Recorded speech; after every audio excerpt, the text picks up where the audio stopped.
Hello à tous. Alors j'ai eu une coupure de réseau depuis hier. On a des travaux sur la ligne, donc on a déjà appelé Orange. Donc il y a eu une coupure. J'espère que ça va pas recouper. Si jamais ça recoupe, de toute façon je vais refaire une vidéo que je mettrai sur mon Facebook. Voilà, je ferai une vidéo que j'enregistrerai et que je posterai sur Facebook.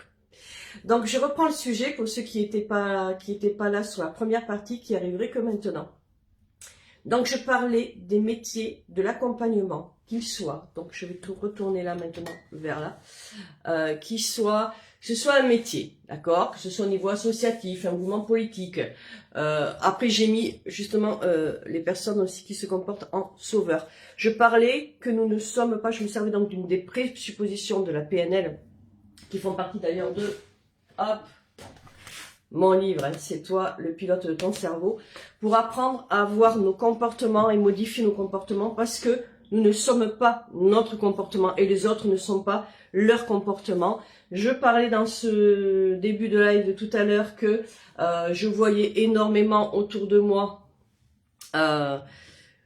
des personnes, voilà, qui se comportent d'une certaine manière, que si on s'arrête à leur comportement, on se demande pourquoi elles se sont tournées vers ces métiers, ou pourquoi elles sont parties vers un mouvement associatif ou politique, ou pourquoi elles veulent sauver les autres aussi, puisque leur comportement montre autre chose.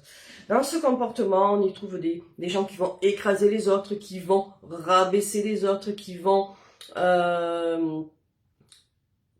s'imposer, qui vont se comparer, et qui donc forcément se comportent de façon malveillante, hein, on va dire, auprès de leurs prochains, alors que quand on a choisi ses vocations, parce qu'on peut le dire, que ce soit un métier, qu'on soit bénévole dans une association, qu'on soit engagé dans un mouvement politique, ou même à la rigueur quand on veut sauver, avant tout, on départ avec une chose dans notre cœur, c'est de vouloir faire quelque chose de bien. Qu'est-ce qui fait qu'on va passer d'une situation à une autre? Alors, du coup, je l'explique peut-être même un peu mieux que sur la première partie du live tout à l'heure. Tous les métiers de l'accompagnement, entre autres, ou même les personnes qui ont choisi de rentrer dans une association, bref, pour toutes ces raisons-là, que je disais tout à l'heure, ont quelque chose en commun, c'est qu'elles ont généralement vécu des choses, ou dans leur enfance, ou dans leur passé, des choses qui font écho, qui font que elles ont une expérience de choses, de certaines souffrances, de certains maux, et qui leur ont donné, en fin de compte, envie de faire l'inverse, c'est-à-dire d'apporter du bien. C'est ok, et c'est un psychothérapeute, je disais tout à l'heure, un psy a fait sa propre psychanalyse, hein. Et dans les métiers de l'accompagnement, il y a tellement de gens qui n'ont pas encore fait justement peut-être ces étapes-là, qui ont peut-être grillé des étapes, donc ils sont venus nourrir des blessures, voilà, combler, on va dire, des blessures, mais le problème c'est que si elles restent dans leur souffrance, forcément, elles vont avoir un autre comportement que celui qu'elles ont envie d'avoir au départ. Donc j'avais envie de faire ce point-là, parce que ces personnes-là, ça peut être moi, ça peut être toi, ça peut être n'importe qui. On a tous à un moment donné, donc, quand on est là-dedans, on a tous à un moment donné, on est des humains, et il y a des moments où est-ce qu'on peut aussi déraper, si on n'a pas fait le point sur ses propres souffrances, ou sur ses propres maux. Donc je reprends, j'avais fait donc une liste, là, voilà, on repart là, donc sur le tableau. Donc, par exemple, parmi ces souffrances, on pourrait trouver donc le manque d'amour, hein. Si on a manqué d'amour et d'attention, donc eh bien on a envie d'en donner, hein. Si on a aussi eu besoin de reconnaissance, parce que on ne s'est pas senti reconnu dans son enfance, ou par ses profs, voilà, peu importe, par ses patrons, voilà, besoin de reconnaissance. On a manqué de confiance en soi aussi, hein. Si on manque de confiance en soi, eh bien on a envie de dire aux autres, tu sais, tu es quelqu'un de bien, tu peux y arriver, parce que soi-même, on n'a pas confiance en soi. Manquer de respect. Alors on a tellement envie d'aller aider les autres aussi quand on a manqué de respect. On a eu peut-être une autorité, des gens qui étaient envers nous autoritaires, écrasants. On a manqué de bienveillance, on peut avoir manqué. Alors ça ne veut pas dire qu'on a tout ça, parce que on n'est pas obligé d'avoir rempli toutes les cases, mais on a pu aussi donc manquer de bienveillance à notre égard, d'accord. On peut avoir eu aussi ce sentiment, donc hein, ça va souvent ensemble, on peut s'être senti rejeté, par exemple dans une famille, dans un groupe, à l'école. On peut s'être senti abandonné. Ça, c'est une souffrance, l'abandon. Hein, une blessure. On peut avoir été trahi. Donc tout ça, ce sont des souffrances. Ok? Maintenant, qu'est-ce qui va se passer si j'ai pas fait le boulot? D'accord? On va parler du comportement maintenant. On repart donc en noir, hein, comportement.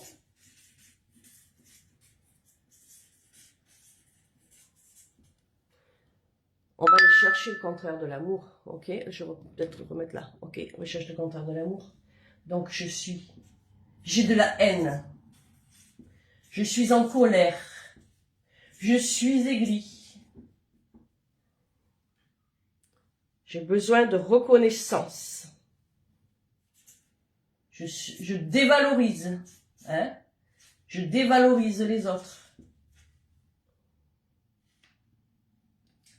Manque de confiance en soi. Donc le comportement, je vais aller écraser l'autre.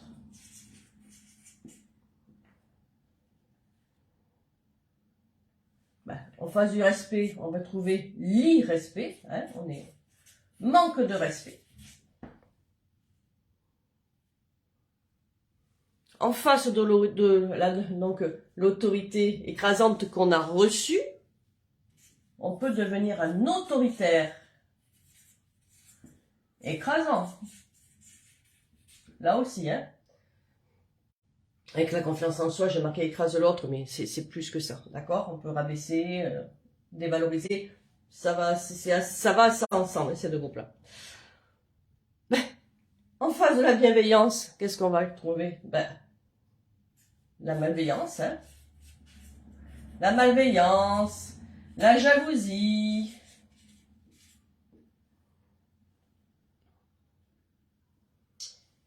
En se sentant rejeté, eh bien, on risque lâcher les autres.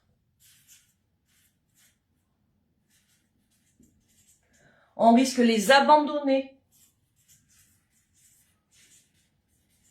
Abandonner les autres ou ses projets.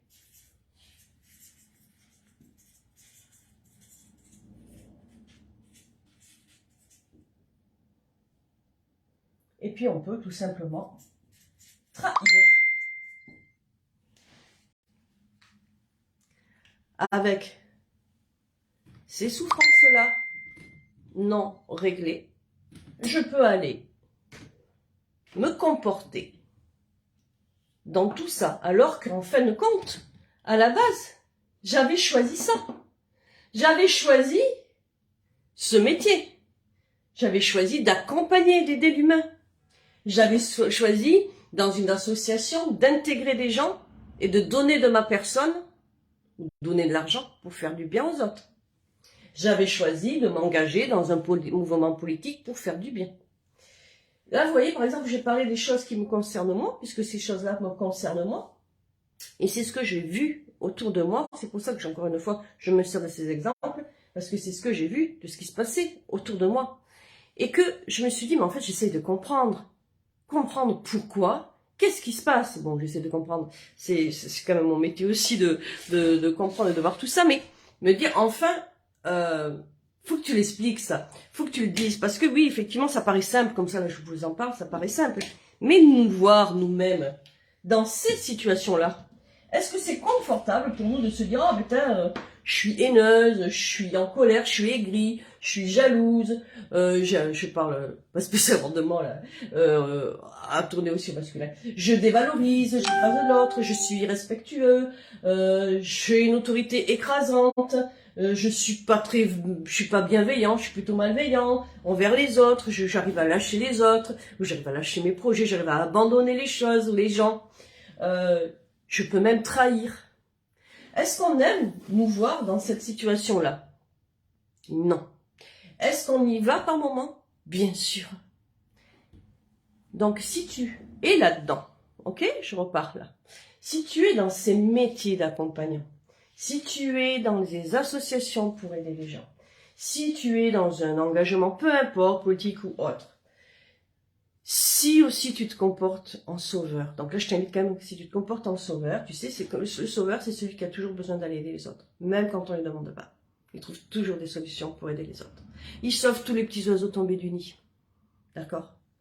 Oh, le copain qui vient de se séparer, le copain qui vit avec quelqu'un de pas bon, la copine qui a tel problème, la mère, la fille, le frère, la sœur, le collègue, le voisin, celui que je vais aider.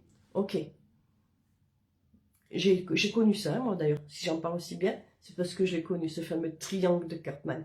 Et donc, il va falloir que tu ailles d'abord te sauver toi-même et arrêter d'être un sauveur. Par contre, tu peux, effectivement, faire de ça un jour ta force, c'est-à-dire être un accompagnant, t'engager dans une association, dans un mouvement, enfin tout ce que tu veux. Mais va vraiment travailler, chercher le pourquoi tu sauves. Ah, désolé, j'ai des annonces en même temps. Et ma communauté qui rentre dans les programmes, j'ai une appli qui sonne comme ça, c'est super, j'adore. Alors, voilà, maintenant. Ok, on a fait le point. Donc, je souffre, ça amène un comportement qui n'est pas moi. Quelle est la solution? Alors, je vais te la redonner, la solution, parce qu'en fait, tu as déjà tout ici et ici. Donc, les nouveaux outils que tu peux utiliser, c'est tout simplement revoir tes valeurs.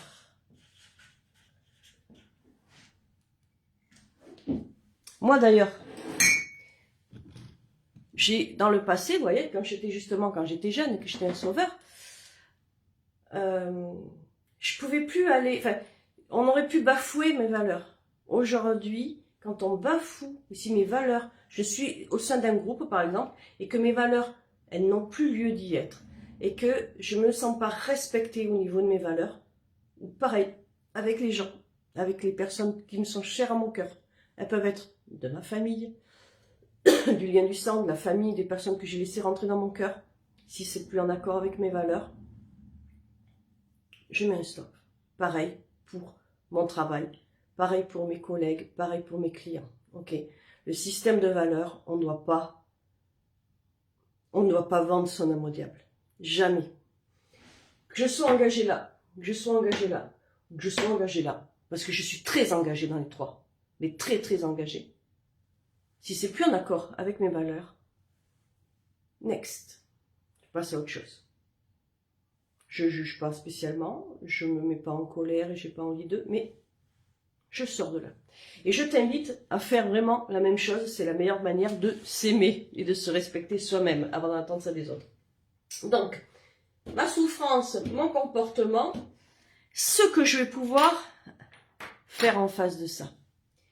Eh bien écoute, si tu as choisi ces métiers, tu vas vraiment aller donner de l'amour, ok? Tu vas aller donner de l'amour. Alors je vais le marquer comme ça plutôt, hop.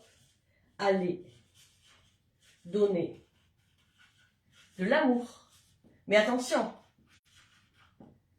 sincèrement, avec ton cœur. Pas en mode sauveur, hein, d'accord? Ok, d'ailleurs, le sauveur, hop, on le barre. Il n'existe plus à partir de quand on est là. Le sauveur n'existe plus. Je donne de l'amour, ça veut dire quand je donne de l'amour, je peux en donner tout simplement par mon attention. D'accord? Si je suis dans une association et que j'aide par exemple une personne qui a un problème, n'importe quelle difficulté, et que je m'engage à aider cette personne, enfin à l'accompagner dans une démarche solidaire, je le fais avec amour, je le fais avec mon cœur, ok? Je le fais pas étant sauveur, je le fais pas avec ma souffrance. Donc je vais aller donner de l'amour, sincère.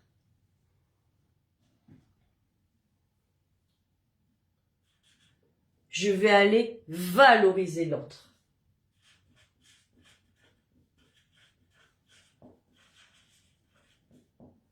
Je vais aller valoriser l'autre. C'est-à-dire que, ouais, super, je t'encourage, c'est génial ce que tu fais. Bravo, continue. Tu vas y arriver. C'était un passage, une expérience. Ce que tu as vécu te paraît dur, c'est rien, c'est une expérience. Je valorise l'autre. Ok.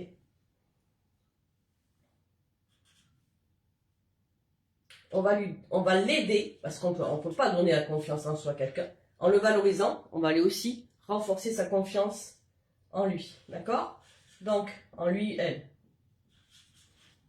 Ok? Donc, c'est toujours pareil. Tu es belle, tu es capable, tu es beau, tu es capable. Tu as les capacités de, tu as les compétences pour. Tu vas y arriver. Donc, je renforce sa confiance en lui. Regarde-toi, regarde comme tu es belle. Regarde ce que tu as fait, regarde de quoi tu es sorti. Regarde comme l'avenir, là, le présent et l'avenir qui arrive là, est beau pour toi. Et là, tu l'aides à renforcer sa confiance en lui. Tu vas te comporter avec lui ou avec elle avec respect. Ça va avec l'amour aussi pour moi, le respect. Le respect de l'autre, c'est l'écouter. L'écouter sans en attendre quoi que ce soit. Être à l'écoute. Respecter. Ne pas juger. Ne pas, encore une fois, se comporter en sauveur en donnant la solution. On ne respecte pas la personne. On entend l'autre, d'accord? Et on est dans un échange de respect, c'est-à-dire qu'on se fait traiter avec respect. Hein, avec votre client, vous faites traiter avec votre respect, mais vous le respectez aussi. Dans l'association, le mouvement politique, même si les gens ne sont pas en accord spécialement avec vous, vous pouvez les écouter, les respecter, comme vous souhaitez qu'on vous respecte. Ma phrase magique, ne fais pas aux autres ce que tu ne veux pas qu'on te fasse. Donc, vis avec respect.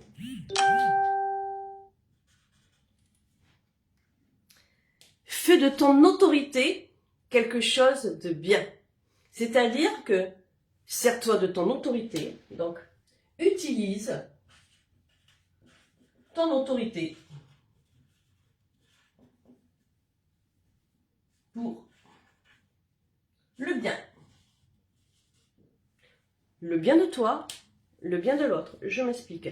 Le bien de moi, je vais mettre de l'autorité. Ok, je vais pouvoir faire ça, mais je ne pourrai pas faire plus. D'accord? Donc déjà, je ne suis pas un sauveur. Je vais pouvoir faire ça, je ne peux pas faire plus. Je fais avec ce que je suis. Ok, parce que moi-même, j'ai pas besoin d'aller réveiller encore mes démons. Donc, je fais ce que je suis. Ça, c'est une autorité intérieure que je me mets et que j'applique. Je garde une distance avec l'autre. Je peux donner de l'amour, donner de la cœur, mais je garde aussi une distance avec l'autre. Et puis, je peux aussi me servir de cette autorité pour dire non. Non. Parce qu'en face de nous, on peut aider des clients. On peut aider, accompagner, on n'aide pas les clients. On peut accompagner les clients, mais après, on peut aider au niveau associatif, au mouvement politique, peu importe la chose ou la cause. Mais il faut savoir dire non. Savoir poser son autorité, savoir dire non, ça je ne suis pas d'accord. Ou non, là stop, j'arrête. Ou là non, je bloque. C'est pas possible. Là, l'autorité est différente. On ne se sert pas de l'autorité pour écraser l'autre. On se sert de l'autorité pour se respecter. Et en même temps, en se respectant, on respecte l'autre. Si vous rentrez en conflit là, avec votre client ou avec une personne de l'association, que ce soit quelqu'un que vous aidez ou un autre bénévole, vous rentrez en conflit, vous allez nourrir vos souffrances. Vous allez nourrir vos souffrances et vous allez aussi continuer à aggraver votre comportement. Ah, alors attendez, je réponds parce que j'ai quelqu'un qui m'a... C'est parce que, par rapport au live tout à l'heure qui a coupé, alors, il y a un autre live, un autre live en cours, car le premier a coupé. Ouais, ça, c'est les aléas du direct. Alors, je disais, on utilise son autorité pour le bien de soi et le respect aussi avec les autres. Ensuite, on va aller utiliser et exploiter au maximum la bienveillance. Comment je peux exploiter ou bien ma bienveillance? Je sais que je suis bienveillante. Tout simplement en faisant ce pourquoi tu es venu. Ok? Tu accueilles avec plaisir. Tu apportes ta valeur, ce que tu es venu donner avec valeur. Comme moi aujourd'hui, ben, je fais quelque chose de bienveillant là. Voilà. Je viens t'apporter un petit peu de valeur, ici en live. C'est la bienveillance. Ok? La bienveillance envers les autres aussi, c'est-à-dire, allez, on va aller chercher dans le contraire de la jalousie. Sois heureux et en amour avec les autres, avec ceux que tu vois justement, par exemple, sur les réseaux, ceux que tu vois au sein d'une association qui font des choses. Waouh, dis-toi, c'est super. Bravo, j'adore ce que tu fais. Puis bon, si t'as pas envie, mais t'as pas envie non plus. Mais la bienveillance, c'est être heureux pour les autres. C'est arrêter justement de se comparer et d'aller chercher ce qui va pas chez les autres parce que nous-mêmes, on n'est pas content, parce que nous-mêmes, on souffre de ci, parce que nous-mêmes, on a besoin de ça. Non, non, non. La bienveillance, c'est yes, je t'apporte du bien. Je te donne du bien. Voilà, on veille au bien, bienveillance, veiller au bien. Ensuite, on lâche pas, d'accord? On lâche pas. On lâche pas. On n'abandonne pas. On lâche pas l'autre. Si on a commencé avec quelqu'un, on le lâche pas. On peut pas lâcher. Une fois que t'as nourri là, tout ça là, au lieu d'aller nourrir encore ça, là, une fois que t'as nourri ça, tu vas pas lâcher ce qui est bon pour toi et ce qui est bon pour les autres. Tu pourras pas. Parce que tu es rentré dans une contribution d'amour, de respect, de bienveillance qui fait que tu ne vas pas lâcher. Ok? Tu vas pas abandonner non plus. Parce que c'est ton projet qui est bienveillant, qui est un acte d'amour, de respect, qui est engagé pour une cause, hein, soit accompagner des êtres humains, soit être bénévole ou soit être engagé, il est là. Donc, une fois que tu as réglé ces choses-là, t'abandonnes pas. Tu n'abandonnes plus. Voilà. Et puis tu peux dire aux gens, tu sais, je suis présent. Je suis là. Je te lâche pas. Ça ne veut pas dire, par contre, je fais les choses à ta place. Attention, hein, là aussi. Hop, hop, hop, je réintègre pas le monde des sauveurs. Hein. Je fais pas les choses à la place des autres. Ok? Entendre la souffrance de quelqu'un, ça peut même des fois être un proche, ça veut pas dire, je vais régler les choses pour toi. Je te donne des solutions, et puis voilà, je te donnerai toujours des solutions, et puis toi, tu vas pas les prendre. Non, non, c'est pas ça, hein, d'accord? Dans ce cas-là, quand vous laissez quelqu'un face à ces choses qu'il ne règle pas lui-même, c'est son histoire, d'accord? C'est pas vous qui avez lâché ou qui avez abandonné. Vous avez apporté une solution, quelque chose, que c'est pareil pour le métier hein, d'accompagnement. Je vais donner, mettons, des clés ou des outils à mes clients. S'ils ne les utilisent pas, c'est pas moi qui ai lâché. Il s'est lâché lui-même, d'accord? Lâcher, ça veut pas dire faire à la place des autres. Et puis surtout, et aussi, pardon, pas surtout, mais et aussi, tu ne peux pas trahir. Tu ne peux pas trahir parce que tu ne peux pas, une fois que tu es là-dedans, tu ne vas plus trahir ni toi, ni les autres. Parce que moi, je vais te dire une chose, quand tu es un accompagnant, un bénévole, un engagé, mais que tu as des souffrances et que tu te comportes mal, la première personne que tu trahis avant tout, c'est toi. Parce que tu n'es plus du tout dans la valeur de ce que tu as voulu, ton message du départ. Quand tu t'es engagé au départ là-dedans, dans une de ces métiers, actions, bénévolat, ce que tu veux, tu es parti quand même avec ton cœur. Et puis c'est, tu sais, tes souffrances qui sont à l'intérieur, qui sont cachées, puis là qui font comme un cœur qui bat latent, mais de loin. Elles veillent en toi, elles sommeillent, hein, d'accord? Mais elles sont là. Donc si tu vas pas les chercher à un moment donné, et dire je vais avancer avec ça, et je vais en finir avec celle-là, je vais en finir avec celle-là, parce que celle-là, elle me dessert, parce que j'en ai marre de dévaloriser les autres, parce que moi je suis pas assez reconnue. Là, on a le parfait exemple, je l'ai vu dernièrement, donc justement, au niveau politique. Je l'ai vu dans une association, je l'ai vu en accompagnement, je l'ai vu, mais vous savez, ce qu'on appelait les bisous au collège. Voilà, j'ai connu un chef de rayon dans une grande chaîne de grande distribution qui était un bisu au collège, pour l'avoir connu quand il était jeune, et qui à l'âge adulte est devenu un monstre. Un monstre à les gens, les nanas, hein, je me rappelle dans le magasin, parce que c'est des personnes que je connaissais, elles flippaient quand elles le voyaient arriver dans le rayon. Ce monsieur-là. Qui donc avait été dévalorisé, qui n'avait pas été reconnu.